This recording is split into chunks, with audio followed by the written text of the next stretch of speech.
रुक जा जरा, आज तो रुक जा, आज तो रुक जा, कहीं से सिखा सुखो के भेजी हुई तू, बैठ जा। मैंने तुझे सिखा के भेजा गया कहीं से, हाँ तो फिर चुप कर, फिर चुप कर। आज सुन रहा हूँ मेरी पहले। साहब, जब किसी को दर्द होता है तो चिल्लाने के लिए किसी को सिखाया नहीं जाता, वो अपने आप चिल्लाता है।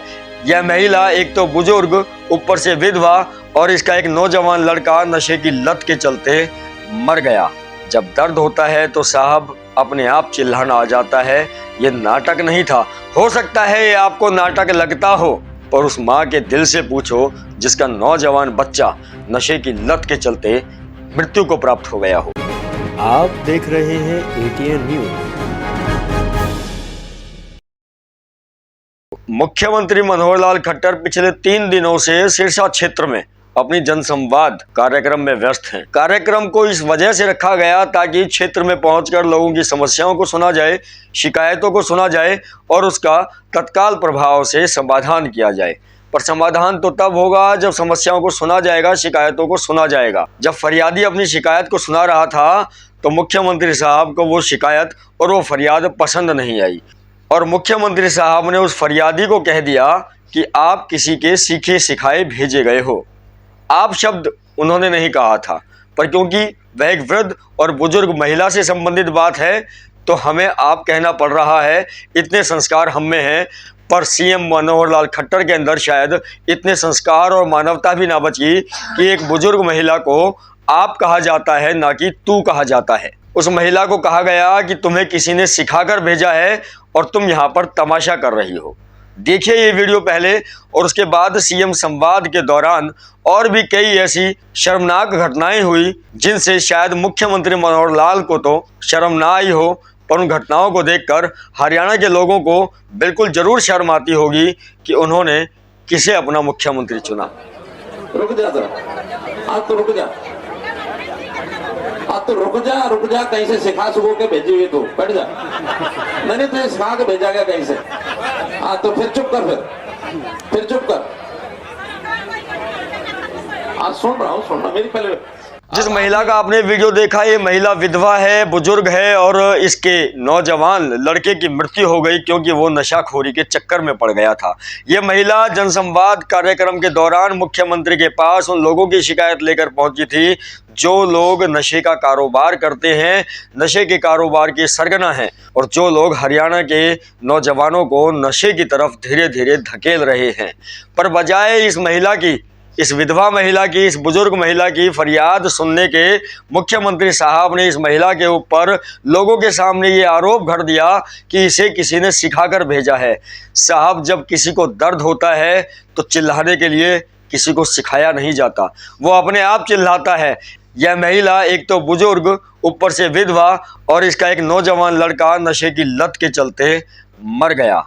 जब दर्द होता है तो साहब अपने आप चिल्लाना आ जाता है। ये नाटक नहीं था।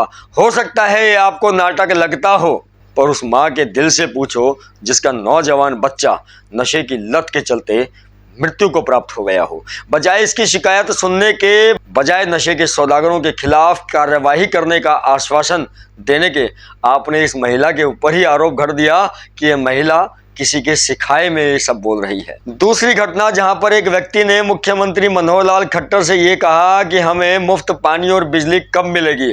अब क्योंकि आम आदमी पार्टी ने मुफ्त पानी और बिजली को अपना मुद्दा बनाया हुआ है, तो मुख्यमंत्री साहब द्वेष के चलते इस व्यक्ति से कह बैठे कि तुझे तो आम आदमी पार्टी ने भेजा है, तू आम आदमी पार्टी का कार्यकर्ता है, इसको पीटो और यहाँ से भगाओ, ये यहाँ पर राजनीति कर रहा है, तमाशा कर रहा है।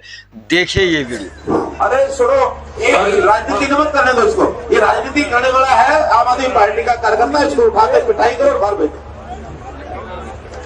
इसको उठा ले जाओ, इसको बाहर। ये यहाँ तमाशा करने के लिए आया क्या? ले जाओ इसको बाहर, बाहर ले जाओ इसको।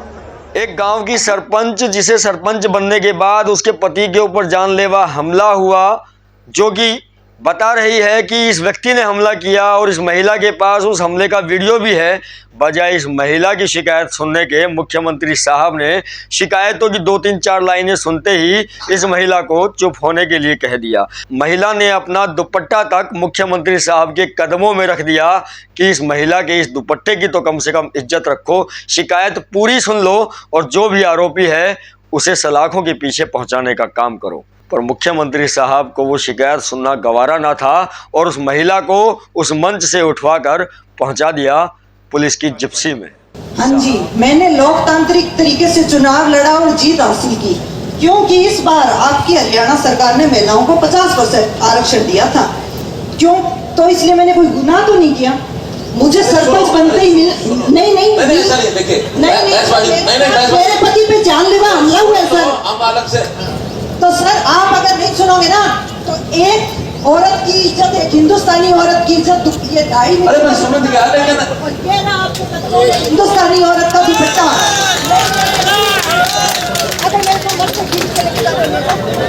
देखिए, जन समाज का मतलब ये बहसबाजी जो मैंने सबसे पहले कहा था ना, वो ये तमाशा है।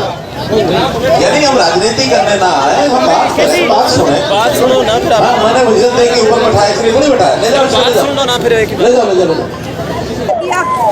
पंचायत करने आते मुझ पर हमले की वीडियो है हमारे पास।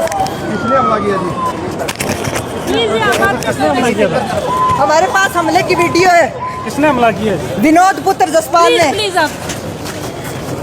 कौन है विनोद? ये किसके शेफ है? ये सामने घर है जी। अभी तक ना कोई कार्रवाई है, हमारा केस इधर से उधर घुमाया जा रहा है। साहब, कब तक ये अन्याय और अत्याचार करोगे? जनता ने आपको चुना है अपनी समस्याओं और शिकायतों का निवारण करने के लिए। आप अगर मुख्यमंत्री हैं तो आपको इनकी शिकायतों को सुनना भी पड़ेगा और सुनने के बाद सही निर्णय लेकर उनका निवारण भी करना पड़ेगा। पर आप सिर्फ और सिर्फ अपने आप को ये समझकर बैठे हैं कि आप तो मुख्यमंत्री बन गए, 2024 तक तो आप रहोगे ही। पर मुख्यमंत्री साहब, इसमें तो खैर कोई दो राय नहीं कि 2024 तक तो आप ही मुख्यमंत्री रहेंगे। पर जनता जिस तरह से अब भारतीय जनता पार्टी को छोड़ अन्य पार्टियों को वोट कर रही है, उससे तो शायद अब लगता नहीं कि हरियाणा के अंदर भारतीय जनता पार्टी की सरकार आएगी। पर खैर, ये तो भविष्य के गर्भ में है, सरकार आएगी या नहीं आएगी। पर भारतीय जनता पार्टी के कुछ विधायकों और मंत्रियों को भारतीय जनता पार्टी के ऊपर इतना विश्वास है कि वो ये कहते हैं कि आने वाले समय में 2024 में भी भारतीय जनता पार्टी की ही सरकार हरियाणा में आएगी। 2019 में भी आपकी सरकार जहां 75 पार का नारा देती हुई नजर आई अपनी चुनावी रैलियों में, वहीं उन्हें जेजेपी से गठबंधन करके सरकार बनानी पड़ी। और 2019 से लेकर 2023 तक की अगर भारतीय जनता पार्टी के नेताओं के द्वारा किए गए कार्यों की समीक्षा की जाए पूरे हरियाणा स्तर पर, तो लगता नहीं कि शायद 2024 में भारतीय जनता पार्टी को जितनी सीटें 2019 में मिली थी उतनी भी मिल आएंगी। पर भारतीय जनता पार्टी के विधायक और मंत्रियों का विश्वास भारतीय जनता पार्टी के ऊपर इतना गहरा है कि वो पूर्ण विश्वास से कहते हैं कि 2024 में भी भारतीय जनता पार्टी की ही सरकार मोदी और मनोहर के नेतृत्व में बनेगी। सुनिए क्या कहते हैं बल्लभगढ़ विधानसभा क्षेत्र से विधायक एवं मंत्री मूलचंद शर्मा। कर्नाटक वाले हरियाणा में आना ना, हरियाणा में प्रदेश के मुख्यमंत्री मनोहर लाल के नेतृत्व में 24 से फिर सरकार बनेगी, देश बनेगी, प्रदेश बनेगी और मोदी और मनोहर के विकास होंगे।